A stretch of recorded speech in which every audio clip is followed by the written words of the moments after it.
to Mallet and Michelle on Dripping Springs, hosted by me. Who am I? Are you Michelle Lewis? And are you Steve Famous Mallet? rock star Michelle Lewis? Yeah, rock star. Can I have your autograph? Get in line, buddy. I feel so fancy being in this studio.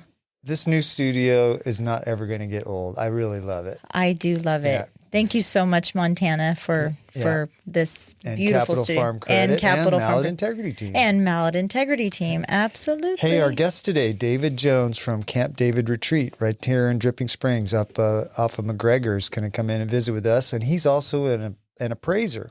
Oh, I thought he just hosted presidents there. Yeah, at Camp David. Yeah. No, he's an appraiser, and I'm going to pick his brain about that as well as talking about the Camp David Retreat. So I have some big news, Michelle. Oh, I'm big so news. excited, Steve. What are you? Is Hold it your another rap? Is it enthusiasm. another rap about me? It's not another rap.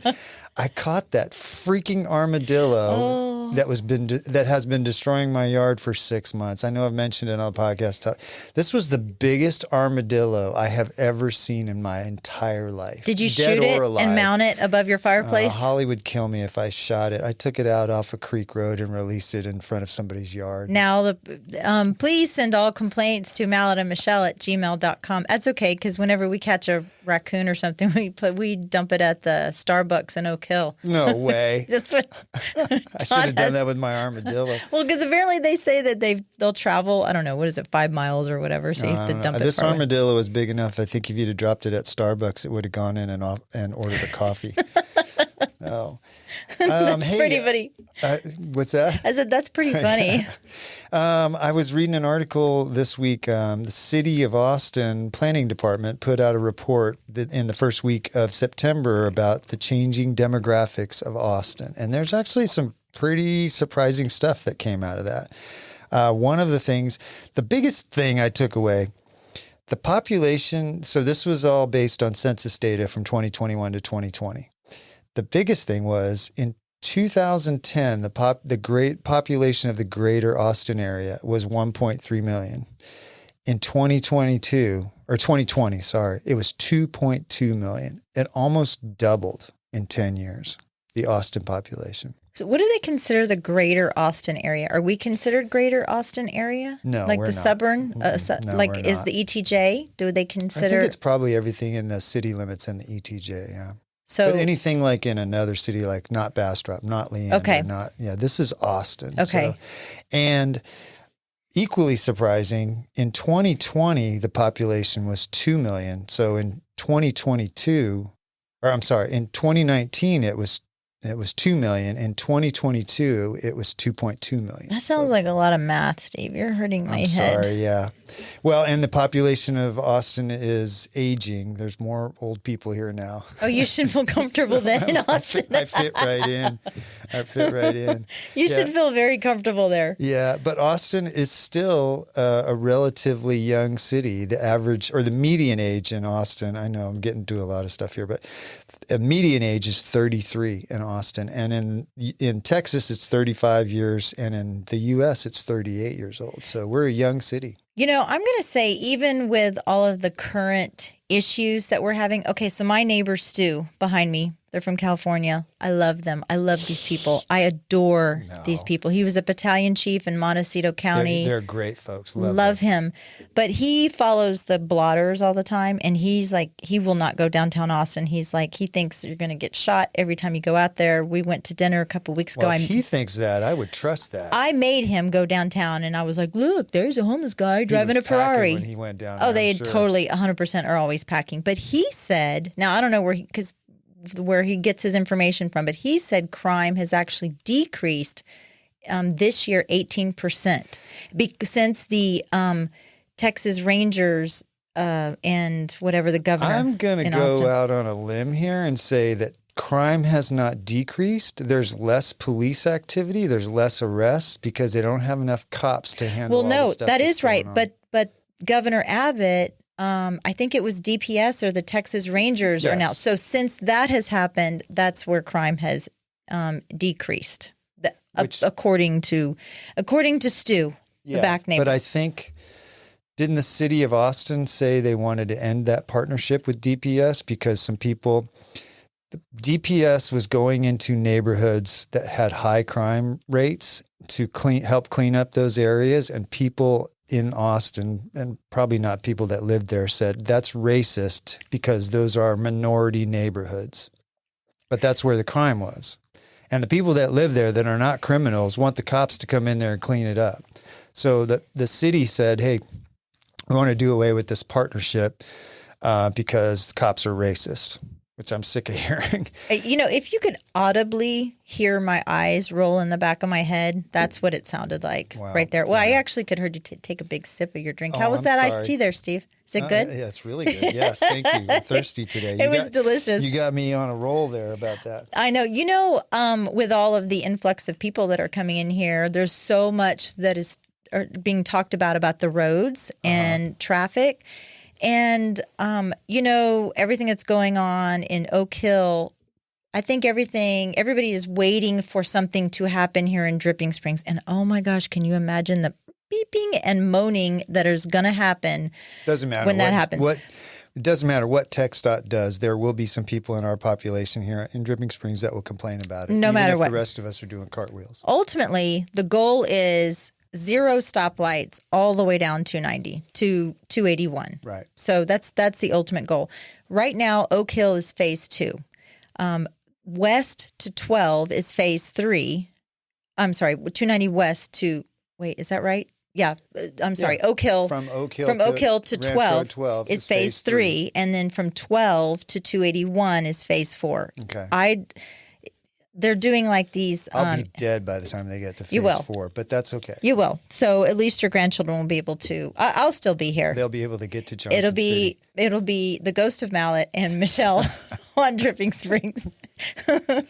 But I started looking at the designs, and the other day you and I watched this really cool video where you could actually drive I wish you could figure out. It's on the TxDOT website, right? There's actually, it's from 2018. Some of you may have seen it. It was on YouTube, so you may be able to pull it search on YouTube TxDOT Highway 71 290 Interchange or something like that. But it's actually an animated video that shows what it'll look like to drive in through those what are now intersections, but they'll be interchanges, and it shows you from going eastbound on 290, westbound on 290, I guess it's east and west on 71. You're using math again, Steve. I'm sorry. So right and left and up and down. Never eat soggy waffles. Yes, never eat shredded wheat.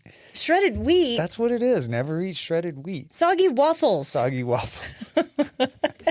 But the video is very cool. And I had seen some concepts about what they were going to do with that interchange, but now that I've seen that video, I'm excited about that. I can't wait for them to get all that finished. It's going to be so nice. It showed like gyms, HEB.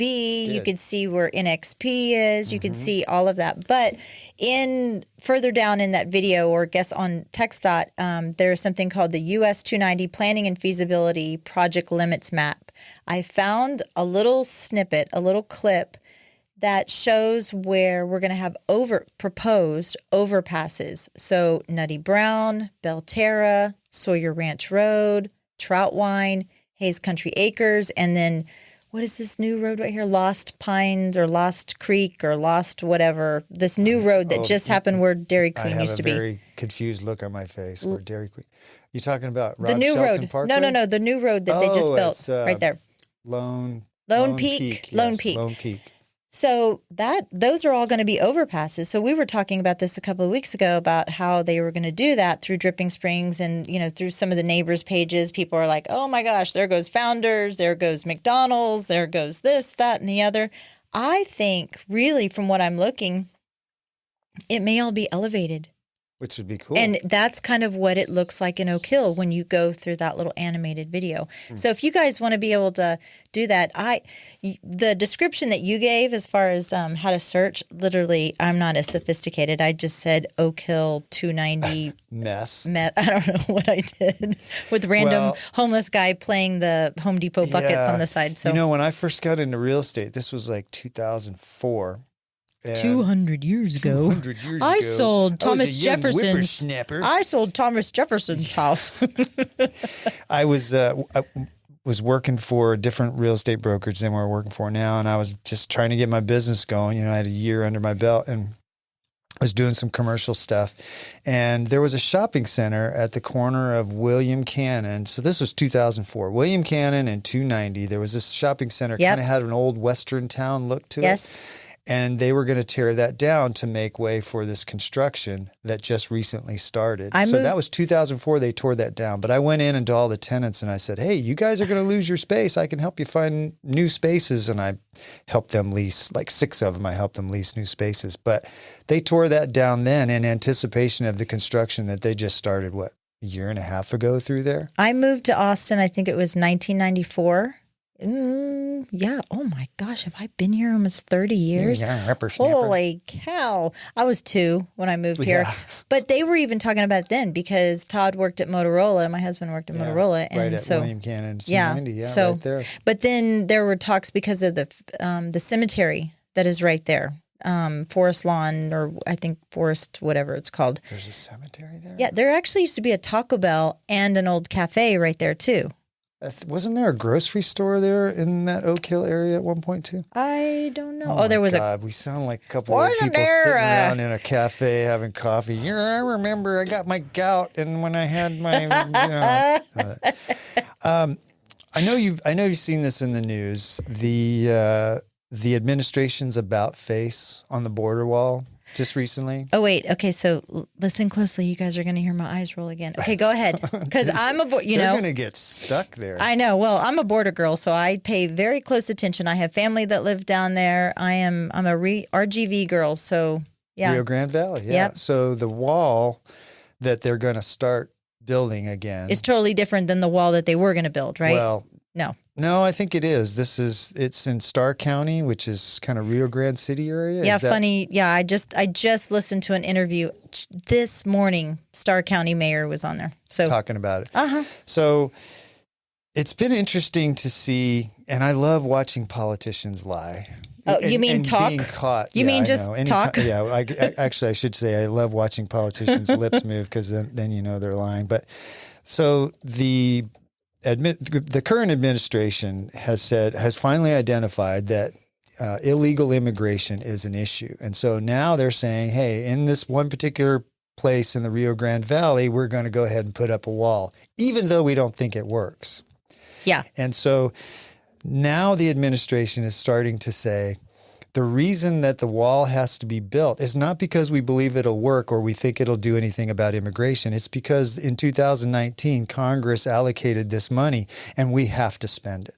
Oh yeah, I saw the press conference yesterday. She was like, "Do you want us to not follow the law?" Like, I don't think you've been following the law since. So here's the thing about that: the administration had to sign 26 waivers in order for that project to move forward. That they created? These are waivers that affected air quality, water quality, and endangered species. So they had to sign waivers to allow that to advance. So if it was really about them not wanting to build a wall, they just could have not signed those waivers. Well, they're talking out of both sides of their mouth. Newsflash also, the Mexican president is against. I saw that, yeah. Well, the reason I bring this up, one is it's impacting Texas. Illegal immigration is impacting Texas in a huge way. No, they only care now because it's impacting New York City. It's impacting Chicago. It's impacting Washington, D.C. New York City now has 120,000. They didn't care when it was Texas's problem. They didn't give a bleep when it was our problem. Well, New York's complaining about 120,000 coming to their city. There's 2 million illegal crossings have been this past year and the year before that. 2 million illegal crossings. And so you start to wonder, okay, all of a sudden, and Biden, when he was running for president, said that the walls, and this is a quote, are bigoted and racist. Oh, there's the R word again. Yes. And so 66, according to a Gallup poll, 66% of the population of this country thinks that Biden sucks on immigration. This is because next year there's an election and they realize they're going to get their you-know-what's kicked if this policy stands. So now they're saying they're giving some concessions here to some of the people so that they can say, well, look what we're doing on immigration. But Texas is, I know, did I sound like him?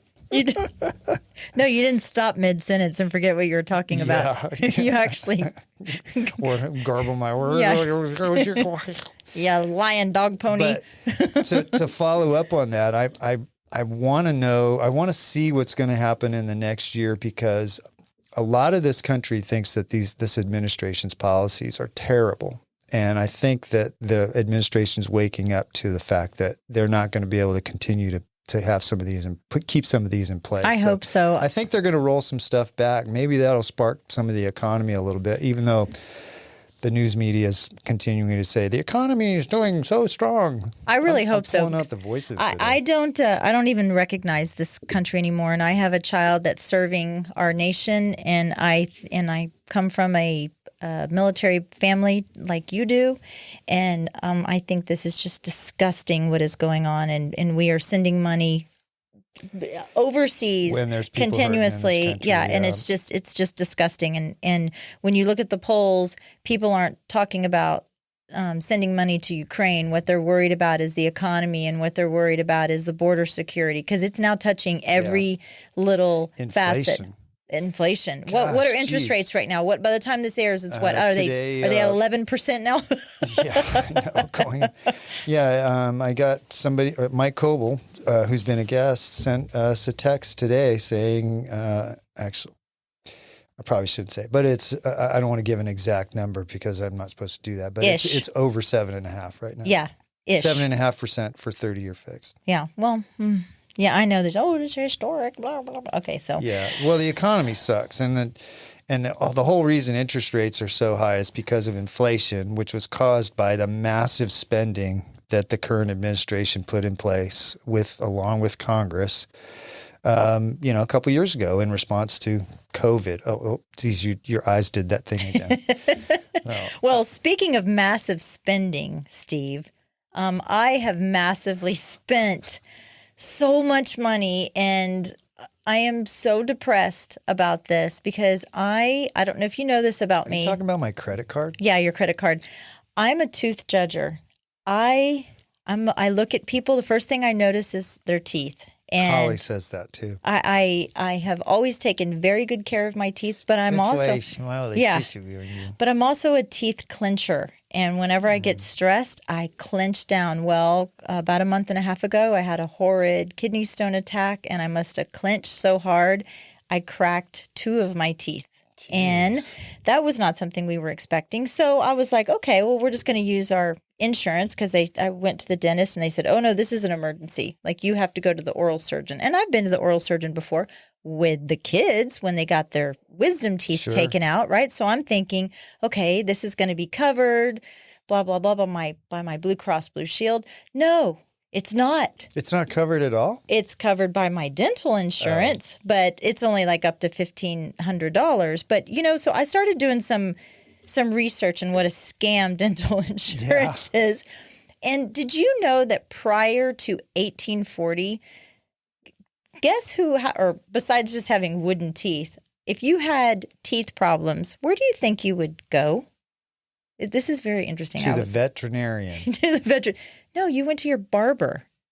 Really? Yeah. I thought that was... Well, that's because probably dental care then was, if anything was wrong with your tooth, they just yanked it out with a pair of pliers. It gave you whiskey and... Gave you a drink of whiskey and pulled it out with a pair of dirty pliers. Well, it doesn't make sense to me. So the more down the rabbit hole I went, if someone needs a root canal and they can't afford it, could be a life-threatening emergency. Over 800,000 ER visits in the United States happen because of dental issues. Over 50,000 of people are diagnosed with oral cancer each year, and 10,000 of those will actually die from it. But your dental insurance and your medical insurance do not cross paths. And so what I'm hearing from you is you just discovered in the last couple of weeks that our healthcare dental care system sucks. It sucks. And so but I've known that for a long time. I know. And I bet a lot of our listeners I'm sure they do. And I started thinking so my little incident, I've had to have 2 teeth extracted with implants. and I'm waiting for the other teeth to. I'm waiting for my teeth to come in, which is mortifying that I'm saying this publicly. It absolutely is more. I have actually Googled on Amazon like teeth. Like because they sell those in the Halloween store. I can't freaking eat. Did you see me eating chips the other day? I wanted something crispy, and I was like a. Yeah. I was just eating them like that. But 60 years ago in California was when they first came up with dental insurance. We're going to have a guest on in a couple of months. She's been really busy with the practice, but Adair and Adair, they're my dentist. Oh, yeah. I love them. I love Dr. Laura so much. They are just complete, honest, amazing people. And she'll be able, when she comes on, she'll be able to explain more of it. But do you know that they're the only non-corporate dentist left here in Dripping Springs? I've heard that, yeah. Which is crazy. So I have Delta Dental. They don't carry Delta Dental, so I have to pay out of pocket. But that's okay. I just get reimbursed. But they told me because Delta Dental will pay like only $20 for cleanings. But that doesn't matter to them. Adair is the one that discovered my Eagles disease, the one that I had elongated styloids, which sounds a little nasty, but it's in your neck. We're all of this like the old people sitting at the cafe again. All of this Can I tell you about my gout? Right. All of this is related. All of my TMJ, my clenching is all related to all my other health problems. You know what I want you to focus on right now? You're going to Europe in a week and a half. That's why I had to have emergency oral surgery. I know. For sure. You're going to go to Europe for 2 weeks in a week and a half. Well, and I just spent $5,000.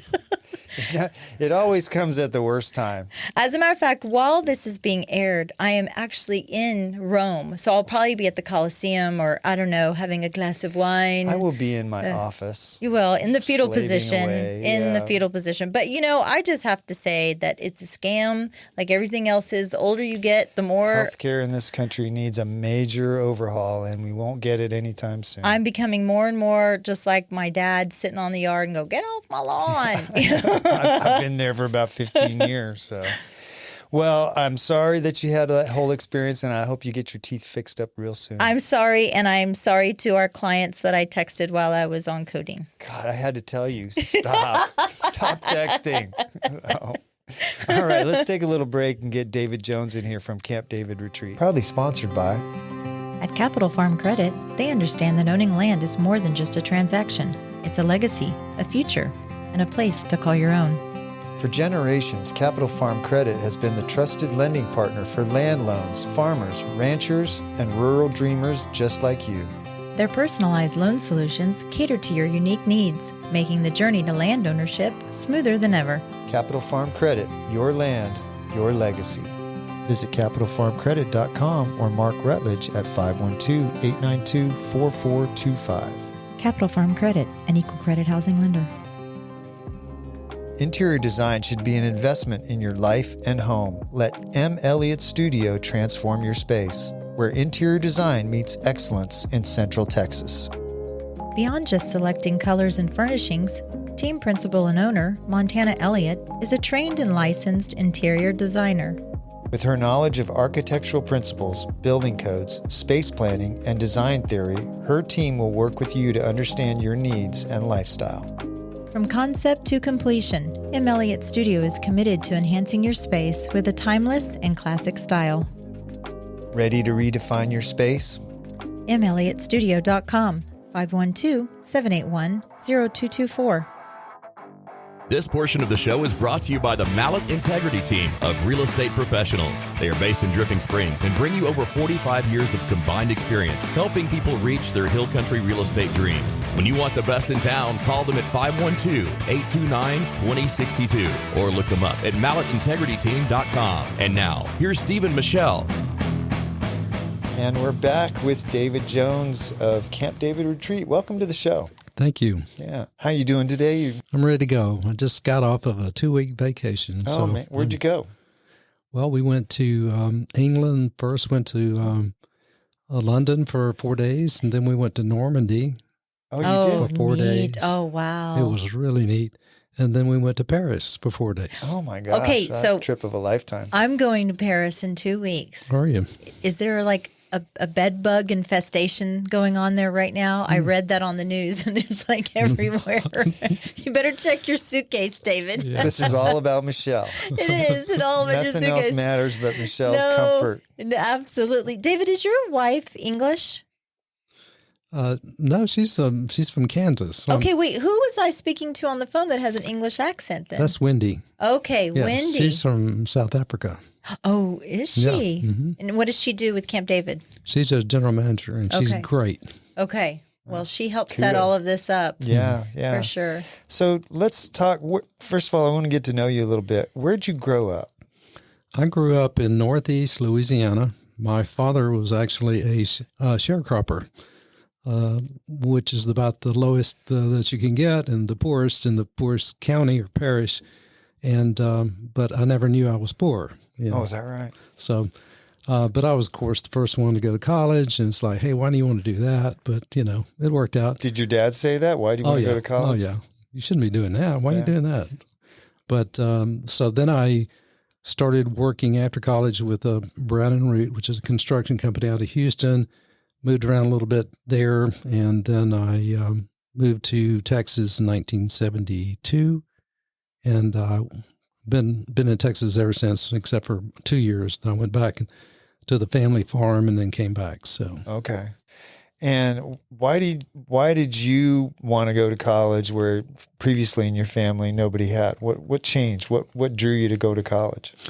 I think that I just was at the age where television was all of a sudden available, and I saw a world in a different light than my sister and my brother, who were 7 and 11 years older.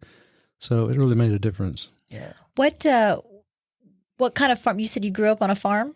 Cotton farm. A cotton farm. Oh, it's a funny story. I started picking cotton when I was 5 years old. That's true. I used to do that when I was a kid too, but not because I had to, just because there was a cotton farm right next to me, and we used to do that all the time. You stole cotton is I what used you to did. steal cotton. Yes, I did. And you'd chase each other around with the little cotton stems because they were pokey on the end. Yeah. Jeez. For sure. Well, so it's funny. We say this all the time in the show. We hear these things in life and we think we know what they are. When somebody says sharecropper, I think, okay, that's somebody that's poor. But what exactly is a sharecropper? Well, the guy who does the work does not own any of the land. He just takes a portion, usually 50% of the landowner takes 50% of the gross. Okay. And the sharecropper is left with the expenses and on his half. So it's really never can get anywhere. My dad, he got brave and bought some land and he made it work. Oh, good. So he did end up buying something on his own. That's great. What was the favorite part of that experience about growing up? What was my experience? What was your favorite part about that? Oh, my favorite part was I grew up out in the country, and I was barefooted all the time, and, chasing frogs and snakes and climbing trees. We had a river, a bayou right behind my house, and we swam there. And, we just if we weren't working, we were having a good time. Yeah. Oh, that's great. And we actually enjoyed the work. So, yeah. And so then when did you move to this area? I know you moved actually to Dripping Springs 4 years ago, but when did you actually move to the Austin area, the greater Austin area? I moved in 1997. I moved to this area.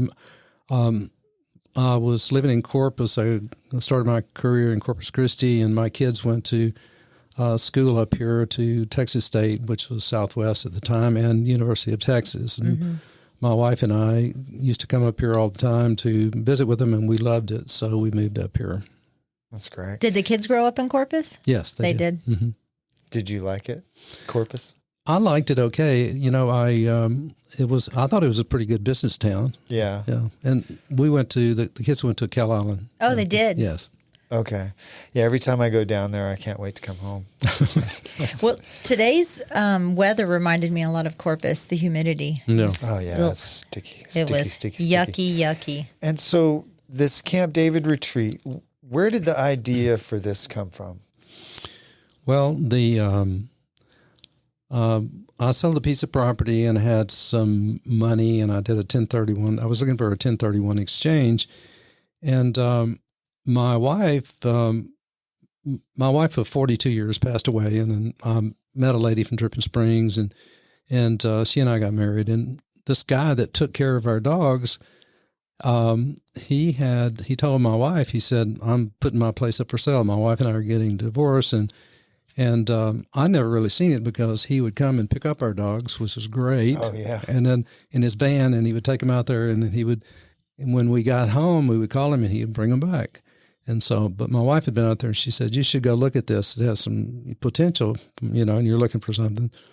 So I went out there and looked at it, and it was in rough shape, and he had sort of let it go down a little bit.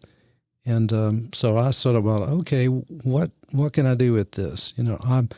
As an appraiser, I've seen so many things that are transformed. It starts off one thing, and you figure out somebody is clever figures out something to do with it, and you transform it.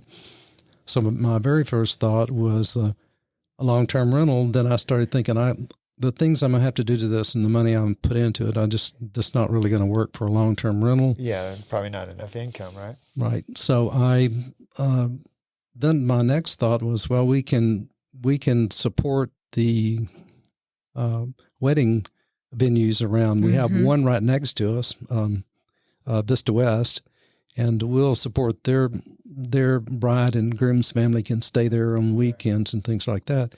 So that was my next thought. And then as we went along, and we just sort of we didn't really have a blueprint, which is not a smart way to do it, but it actually worked out because we got so much input from so many people, and we took the best ideas and developed it as we went along. So the finished product was just, I think, just perfect for what we have it for. So that's where my one of my children got married at Vista West, and what I liked most about that was that they had the on-site lodging too, and I don't think you guys were open yet. Right. When this was going on. Is it on McGregor? Yeah. Oh, it is on McGregor, and it's north of Fitzhugh. Right. So it is okay. So it's like right next door to. Right next door. Okay. I see the log cabin. Was that original to the property, or did you build that? The log cabin was there. We redid the inside, and we changed not almost all the rooms. We changed, and then the outside there was a rickety porch sitting on the edge of a canyon with a 20-mile view. You could probably see Pedernales State Park from there, and so we tore it down, and then we did this massive deck hanging out over the ledge, and it's that's sort of a focal point for us. Are you doing pictures. All your reservations on your website, or do you go through VRBO, Airbnb? Because Steve and I, he has 2 Airbnbs, and not this big. No, but it's been a lot. It's been a learning curve when we first started learning about. And I still learn almost every day. You call it a retreat, but are these just? It looks like you have 3 individual accommodations, and you just rent them, or are there actually activities there? Do you guys plan things, or is it just people stay there and they do their own thing? Well, we mostly it's for family retreats. We can sleep up to 28 people, and we have the main lodge will sleep 12, and then the bunkhouse will sleep 16. And the bunkhouse was actually the dog kennel, and we tore it down to the foundation and the exterior walls, and then we redid the interior. The roof came off, and we put a new roof there, and added bathrooms to it. So you can sleep 16 there. So that's the 28. That's like that looks like a cowboy bunk room. That's right. You come in all dusty from the trail and climb into one of those bunks. What has been the most surprising thing about owning this, about kind of being a host in the hospitality business, so to speak? Well, as an appraiser, a commercial appraiser, I appraised a lot of hotels, and just like anything else, the appraiser looks at it from one standpoint, but owning it and operating is totally different. And so it was a big learning curve for me, especially the marketing and the hospitality part of it. Well, I could figure that out, but the marketing has been a real challenge for me. How are you spreading the word on that? Well, we do use VRBO Okay. and Airbnb. Okay. And then we decided to use as many channels as we could like that. And there's several others that Wendy has gotten us platforms that we use. We also work with a couple of local advertising people, and they do the neighborhood magazines. Mm-hmm. Okay. And so we have printed ads, and we also have digital ads there. Mm-hmm. Are you getting most of your business from VRBO and Airbnb, these other platforms? Do you get bookings from them? We get a few, but most of it is VRBO. Yeah. And Airbnb actually is the biggest. But we do, I think probably 70% is from our own website and our own contacts. That's nice, because then you don't pay all the extra stuff that VRBO and Airbnb charge yeah, you. it's crazy, the fees that they charge you. Yeah, that surprised me, the number of, or the amount of that they take out of each booking was a lot higher than I ever expected. And my two Airbnbs are in the city of Dripping Springs, so I also pay the 7% hotel tax, which you don't have to pay out there off of. Have you had an experience on a weekend where something has just gone like haywire, like the AC has gone out, it's 107 outside, or you have clogged toilets, or... How did you know? Oh, it's happened to us this summer. we've had... I wouldn't say endless, but just one after another. Water heaters exploding, air conditioning's going out, a grinder pump going out, and just one after another. And you have to pivot quickly, don't you? Yes, you do. So I think, we had an air conditioner that didn't go out. It was just not functioning well enough for 107 degrees weather, and with the guests drinking so much and leaving the doors open. And then so once they called us the next morning after calling us at 11 o'clock, we can't get it cool enough. And the next morning after they settled down, they called us and said, everything's okay. Oh, good. I had one. I don't know if we She talked didn't know about how that. to do the AC. Yeah, she was from Denmark, I think, and she said, I've never had air conditioning, and so she had it on heat, and she kept putting the down button, and I was like, it's not going to get cooler if it's on heat. But it was another one. The grinder pump went out, and I hope I haven't told this story on the podcast. No, I don't think but so. The grinder pump goes out, so it's Saturday morning. So every time they flush the toilet, it would take forever to go down, and because the tank was full and the pump stopped working. And so I go over there. I determine that that's what it is, and so, like you said, I pivot and I find her another Airbnb that's literally like 25 yards away. It's like 3 doors down. And I call the guy, and it's vacant, and I say, look, I'd like to pay you for it. I got to move these people. So I paid, got them moved, went over. I paid for that. They didn't pay for it. Got them moved over there, made sure it was all clean. I went in there before, got them all set up, helped them carry their stuff over there. And then the next day when they were checking out, she asked me for a refund. I was like, yeah, people don't understand how hard it worked that way. And I was so proud of myself because I made that work, a very difficult situation, work. And I ended up I made like $93 when that was all said and done for a whole weekend's worth of work. No, it's $9.30 is what it was. Well, yeah, but good for you. Well, I mean, it's a hospitality business, right? You got to take good care of them. But still, I would have been happy if it would have just been, the happy ending would have been they moved to someplace else and they had a great time. But after that, after asking for, it was like being kicked when you're down. That's right. Well, so being here in Dripping Springs for 4 years, you've seen, especially being in the appraiser business, you've seen so much growth that has kind of happened. You said you moved off of Nutty Brown. Is that where you originally lived, you and your first wife? Well, originally when we moved up, we were in Kyle. And in Kyle. Lived there for about 15 years, and we moved over to, it's 1826. It's right at the end of Nutty Brown Road, yes. And just the growth here is crazy. Is insane, isn't it? It's insane. Do you think that it's unique? Do you mean when you kind of look around and you're appraising businesses, and you said you do hotels and stuff, do you think Dripping Springs is kind of this like little anomaly? Are we unique to what's going on? Or is this happening in all kinds of Texas towns around big cities? Well, it is happening in some towns around Texas, mainly things like Dripping Springs, which are just outside Fredericksburg, of course, is big. I mean, yeah. it's not close to a major metropolitan city, but they're right now. Some of the smaller towns are starting to suffer again a little bit. Oh, are they? Mm-hmm. Just from people leaving, or prices coming down? Well, it's just a general economy, and it doesn't have that growth to make up for it. Right. So you started your David E. Jones and Associates appraisal business, you say 35 years ago? Yes. Yeah. And you mostly, do you do any residential, or is it almost all commercial and businesses? It's all commercial businesses and ranches. Yeah. Did you intentionally stay away from the residential stuff? Yes, I did. Yeah. Is that because there's not much money in it, or?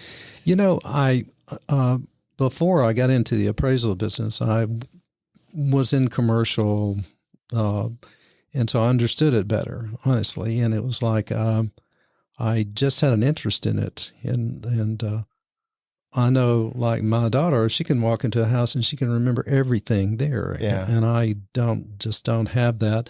But a business or a commercial property, I can understand it because that was the area I came in with. So let's talk a little bit about the commercial appraisal process. So is that mostly done with the finances of the building, right? If it's something that's like this building here, we've got tenants in here. Isn't it mostly done with the finances, or tell us about the process? Well, there are three approaches: the cost approach, the sales comparison, and the income approach. Mostly it's the income approach if it's an income-producing property. However, the sales approach is pretty important because you want to know what the banker or whoever finances wants to know. They want to know what they can make off of it until they can sell it and what they can sell it for. Okay. So they're interested in that part. And if it's fairly new construction, its cost is important because an investor will look at, well, why should I buy this property for $3 million when I can build it for two or something like that? Or maybe he's looking at it, he would say, it'll cost me $4 million today to build it, and I can buy this for $3 million. So the cost approach is important, and it's also a basis for a lot of accounting principles, which is. And all those numbers are different? Well, if they all come out exactly the same, there's something wrong. Oh, is that right? We're looking at now, honestly, it's like the income approach is, it's a little tough to get it to where the sales have for several years, up until maybe a year or two ago. Yeah. The sales were much higher than even the income could support. But because of the dynamics of the economy, investors were willing to pay more than than the income would support, knowing that your vacancy or your occupancy will be high and it'll be a good long-term investment. So right. There's a lot of things. So what we really try to do is put ourselves in the minds of the investor, and I do, especially. I don't know if other appraisers do that, but I ask a lot of questions.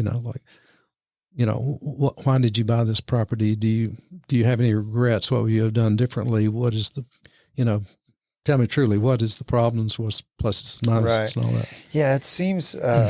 Even being a real estate broker myself, it seems like valuing like a strip center with 8 different businesses in it, and and one is vacant, one space is vacant. That just seems so hard to me to come up with a value. Yeah, and then we consider, in addition to that, the quality of the tenant. If it's AT&T versus mom and pop, right? You have or a podcast. Yeah, but see that, but that's my point. Is is there a formula that you've come up with for that? Like, okay, this 2,000 square feet is AT&T, and this 2,000 square feet is mom's pizza place. Mm-hmm. Why is AT? Well, we know why AT&T. They're going to pay their bills, but what's the formula? Is it different every time? Maybe it's not mom and pop. It's a regional pizza place versus AT&T. I mean, I don't know how you value that stuff. Well, at the end of the one of the last steps in the income approach is using a capitalization rate, and that capitalization rate is based on the income, but it's also the risk, and so you have less risk with a national tenant than you do with the local tenant over the long run. And so so when you drop a cap rate, it increases the value and vice versa. So you look at other places that have AT&T, maybe just an AT&T building alone, and what did it sell for, and what was that cap rate? So it's not a perfect formula for it. But you do a lot of research,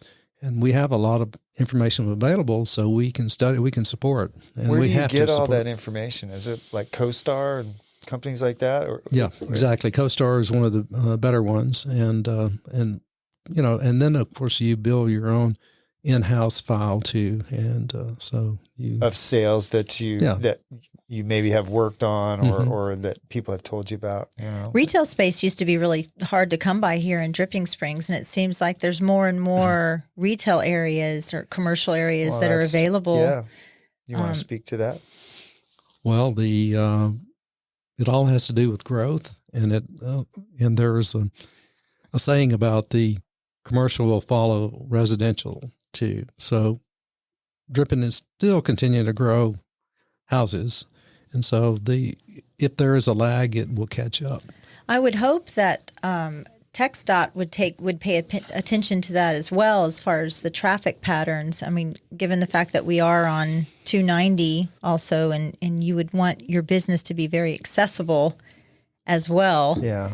I don't know what TxDOT's going to do here in Dripping Springs. I don't think TxDOT knows what TxDOT's going to do. We're going to we talked about that in the monologue about the new thoroughfare. So David, I don't know how connected you were to this, but the market boom that we had from 2020 to 2022 in residential and commercial, there was a lot of conversations during that time in the people in the real estate business about how you guys, the appraisers, were valuing this improving market. And then I'll give you sort of an example. A house sold for $750,000, and then a month later, the very same house comes on the market, but the market's booming. And so traditionally, you would have said, well, that house is worth $750,000, but you got 25 buyers that would pay $875,000 for it. How did you guys adjust for that? Well, that is a very good question. We have it as the market goes up and when it goes down too. So an appraiser is not like a broker in the fact that you have to support, and you could be called in and your license could be in jeopardy if you didn't support your values and your reasonings. So unfortunately, when a market is going up so fast, all your sales are historic. Right. Because that's how it is. So you may be dealing with, a house that sold, 6 months ago or something like that. And, but there is a factor, it's a time adjustment factor. And the time adjustment factor should help at least some of that, because if things are going up and you can plot it where you can say, we saw houses go up 50%, We did. Yeah. And, and in just a very short period of time. Bam. But if you turned in an appraisal, historically, if you turned in an appraisal and you had a 50% adjustment for time, you were going to the clinker. That was not right. You couldn't do that. And so it is touchy. But what you do is you just do the best you can, and especially commercial, because commercial you don't have, houses you have a lot, you can pinpoint better because there are more of them and they're more available to you. Commercial, they're, say you're doing a McDonald's building. Well, you can use McDonald's buildings in a big area, a large geographic area. And you're not so sensitive to maybe the corner location or whatever, because McDonald's takes care of all that. They're going to have the premium.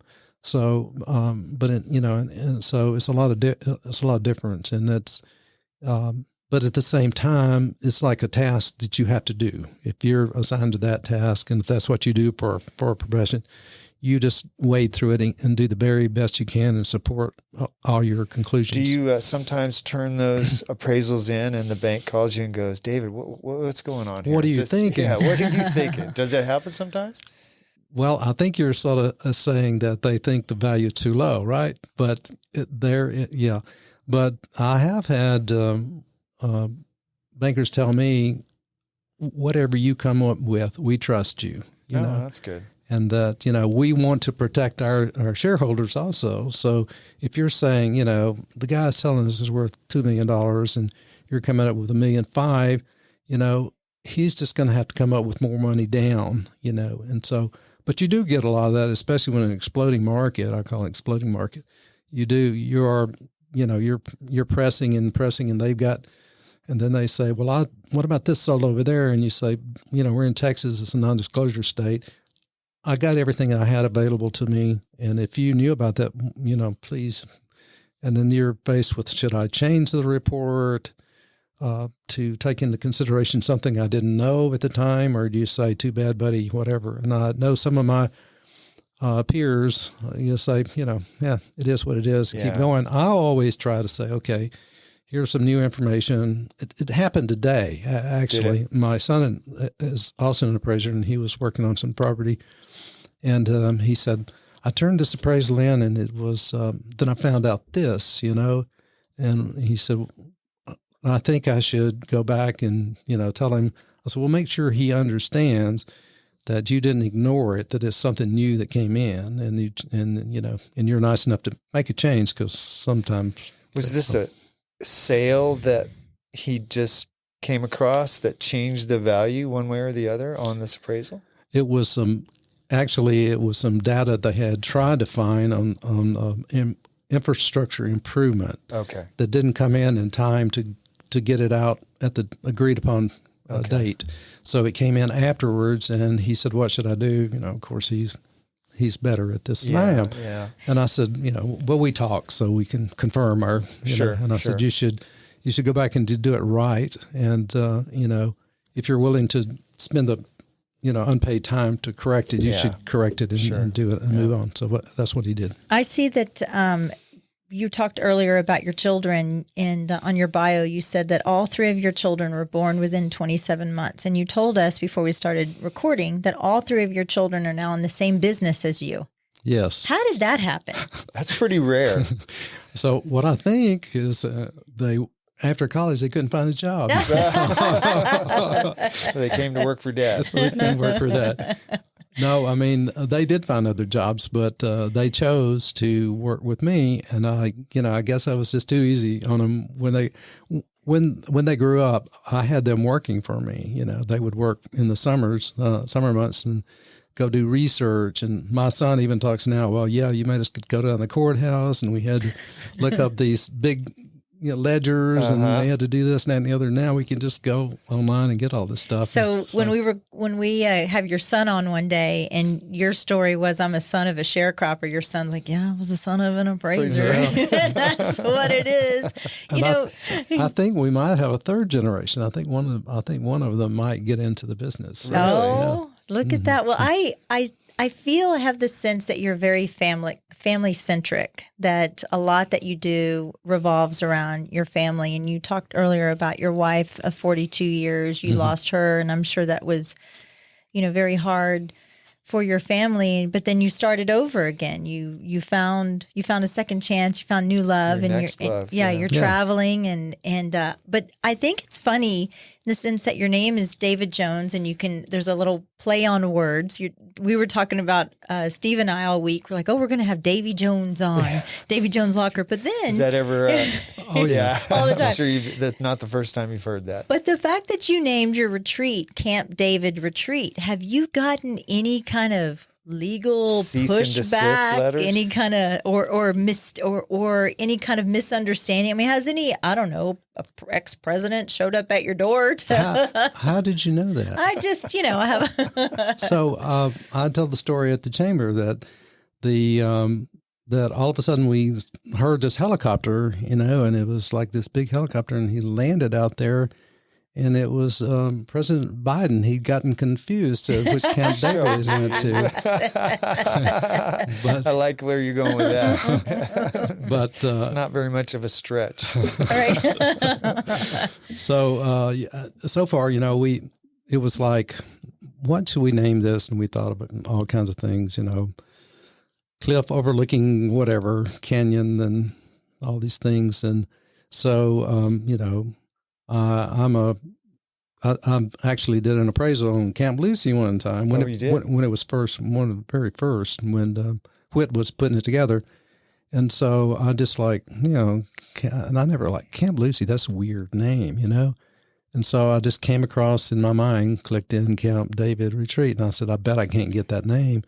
And so it's an LLC, so whatever I can do. And you actually have the website. It's campdavidretreat.com. Mm-hmm. And so that to me was even more, I guess you can't rent out Camp David in, where is that? Is it in Virginia or where is it? Maryland. Maryland. Yeah. Up there somewhere. I don't know where it is. Well, I think because your name is Dave, I think if your name was Bob and you called it Camp David Retreat, you might have Camp some Bob issues. Retreat. But Camp David, I think you're safe.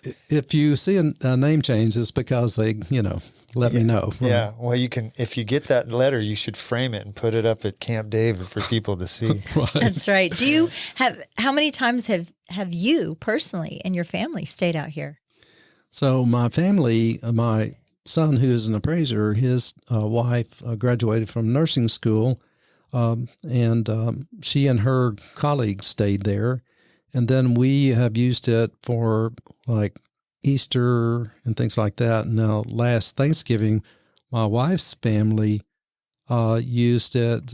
They stayed there for Thanksgiving, and they were from, Miami. One's from Miami, one was from Tampa Bay, and one was from Baltimore, Maryland, and one was from Austin, and so they stayed there for 3 days, and they wanted it again this Thanksgiving, but I said, hey, I gotta do some work here, I gotta get some business coming in. So. Yeah.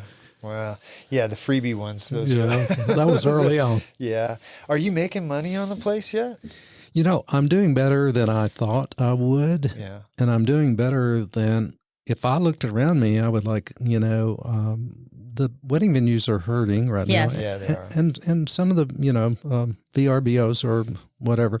I think we're just diversified enough that, we have pickleball, we have basketball, we have horseshoes, we have nature trails, we have a hot tub, we have swimming pool, we have all these things. So that is a true retreat. It is a true retreat. You can do all kinds of things, not just accommodations. It is nice to have a place to where you have your entire family is able to come, especially if people are coming in from all over. Oh, it's an absolute joy to see the family. Everything has changed. When I grew up, one of my fondest memories now is growing up was when my extended family got together. We had such a good time, and the kids, we all played, and it was in the country, so we had plenty of space. But the adults would get together, they'd cook together, they'd laugh together, they'd tell jokes on each other. It's getting more and more rare for that to happen. It's getting rare. So this is one of my visions for Camp David and I've seen it out there. I've seen the joy of people that stay there and how they react to each other.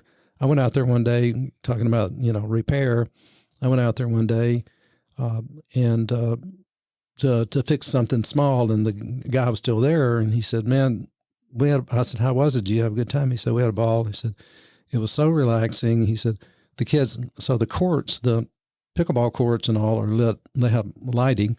So he said they stayed out there till 4:00 in the morning. Oh, jeez. And then they went to the bunkhouse and they all slept there, and the adults stayed inside. And then the adults get out on the porch in the morning, have their coffee, and the kids are zonked out.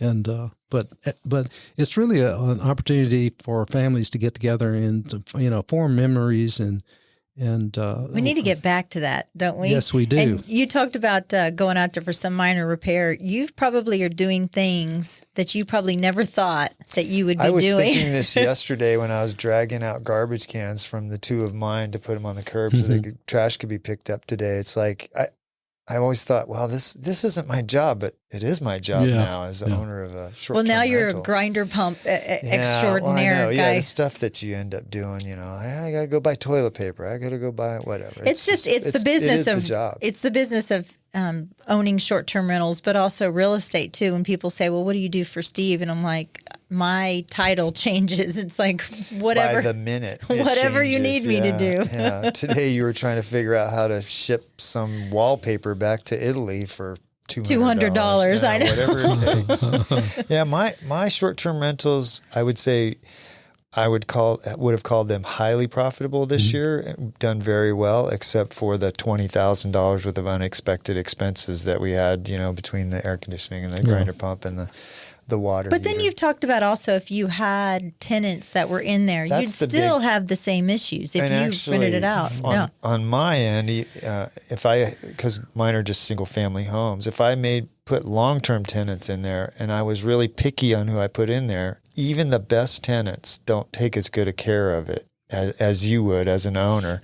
And with short-term rental, I've got somebody going in there almost once a week to clean it, and check up on it and tell me if something's wrong or broken it's been, like Michelle said, the learning curve is pretty steep, but it's a lot of fun. I've met some cool people. Yeah, it is fun. You do meet a lot of good people. I have one advantage that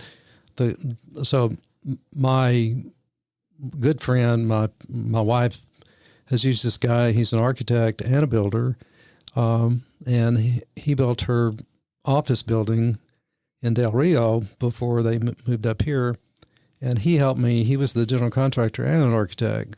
And so, and he's just a good guy. And so if I have something, he loves to help me with any problem. So if it's beyond my control, he doesn't try to do electrical, plumbing, or whatever, but he can identify the problem and, we'll get the right person there. Yeah.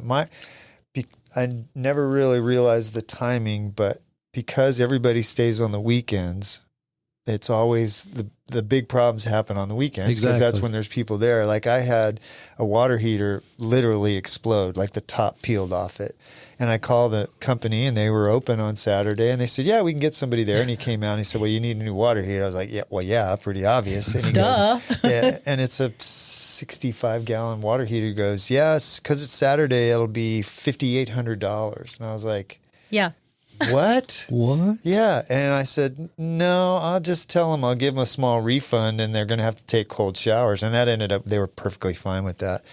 But then I called another company on Monday and they came out and they said, oh, it's still under warranty. So it was like with the labor and everything, it was like $800 to replace it. But if I'd have just had to replace that water heater, man, that would have been expensive. David, you have 3 grandchildren also. And I also see that they were all born within 9 months of each other, which is impeccable timing. Yeah, well, I actually have 7 grandkids. Oh, you have 7 grandkids. Oh, the first 3 grandsons. Sorry, I misread that. Oh my God. So you have 7 total. Yeah, so all my kids, my daughter, the oldest, was 14 months old. My son was born, and then 13 months later, my daughter was born. And then they all got married within 2 months of each other. And then they all had their first child, which is a boy, within 6 months. You're scaring me a little bit because that's kind of how my that's probably how your family goes. I know for sure. What is the legacy that that you would like to leave to your grandchildren? The fact, aside from Camp David and your professional career that you've carried on to your children, what do you think you would want your grandchildren to most know about you and who David is? A really good sense of humor. I have a good time, and I kid and joke and I make them laugh. My son told me one time, you're the funniest guy I've ever met. Really? Yes. That's great. And so, and my grandkids, one of my grandkids say, you and Aunt Abby are the funnest in all our family, Aww. And so I would like for that to sort of be my legacy, to be a guy that wasn't so serious, but always, I never kid hurting anyone. It's always, if I kid about anyone, it's about me. Yeah, can you teach Michelle how to do that? Michelle will find your weak spots and just dig in there. That's only you, Steve. Okay. It's only you. All right. Well, tell us how people can find out about Camp David Retreat. Well, campdavidretreat.com. .com. Is probably the best way. And I think we have a really good website that shows the property. And you can book directly on this website, so you don't have to go through VRBO, Airbnb if you're not. Some money. Yeah, and go directly through you. Boy, sounds like an amazing opportunity for anybody, especially having wedding or corporate retreats or family reunions. It's pretty unique in what you're offering there. Yes, and really think about it. here we are now. We're on the phone all the time, and our grandkids and kids are on the phone. And then you if you have siblings and you want to get together, whose house do you go to? And then what do? They're in the backyard messing things up and all this. And it's just not big enough usually. And so here's an opportunity to have, you share the cost, which it brings it down to where it's not, if you maximize, it's less than a hotel room, and you have all these things to do. And it's a beautiful, quiet setting. Yeah. You can just focus on family and unplug and reconnect. Right. I was going to actually ask you, do you have TVs in this place? Because yes, we do. You shouldn't. Well, we don't have great cell phone connection, and my neighbor, who is an Intel guy, said, you can do this and this, and you'll boost it. And I go, I think I'm going to just leave it like it is. I think there are people out there that are actually craving to go to a place where their cell phones don't work right now. I want to ask you, do you already have it booked for it's April, right? The April for eclipse? The eclipse? I do not. Oh, well, there you go. There's come on. An opportunity. Yeah, absolutely. Yeah. We're going to have people come in from all over. So this is an opportunity to kind of see that eclipse. Yeah. Both of mine got booked up within 24 hours of the announcement of the eclipse for both of them. Yeah. How long have you had yours? One of them I've had for a year, and then the other one I've had for about 10 months. Okay. So pretty new. But I saw the announcement and I was like, oh, I probably, everybody's talking about raising their prices a little bit for that high demand weekend. And before I even touched it, they were booked. Yeah, so right. Nothing you could do. Well, David, this was really fun and very, very interesting. I think what you're doing out there at Camp David Retreat's really cool. I wouldn't mind having a little retreat out there myself. Well, come on out and take a look. I'll be glad to show you around. Well, and we hope the Secret Service leaves you alone. Hopefully nobody's landing on your property. Thanks for giving me nightmares. Oh, you're welcome. You're welcome, David.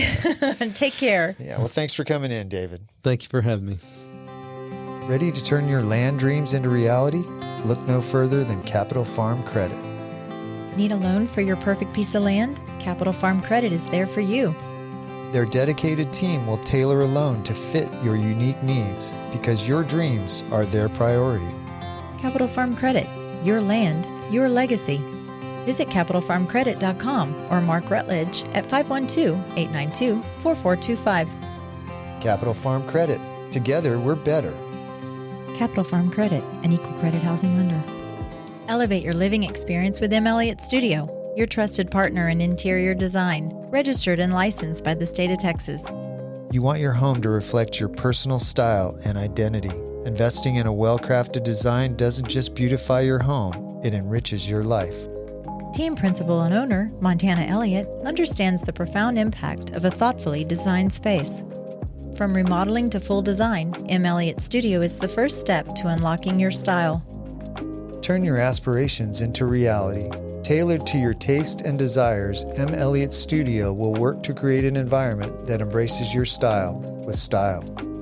Your space, their expertise. melliotstudio.com 512-781-0224. This show has been brought to you in part by the real estate pros at the Mallet Integrity Team. When you're looking to buy or sell, you need them on your side. Why settle for less when you can have real estate done right? Give them a call at 512-829-2062 or get more info at malletintegrityteam.com. You know you like us, so go now to Apple Podcast or Spotify and leave us a review. Why don't ya? We love your feedback and comments. Email us at malletandmichelle@gmail.com. Thanks for putting up with us.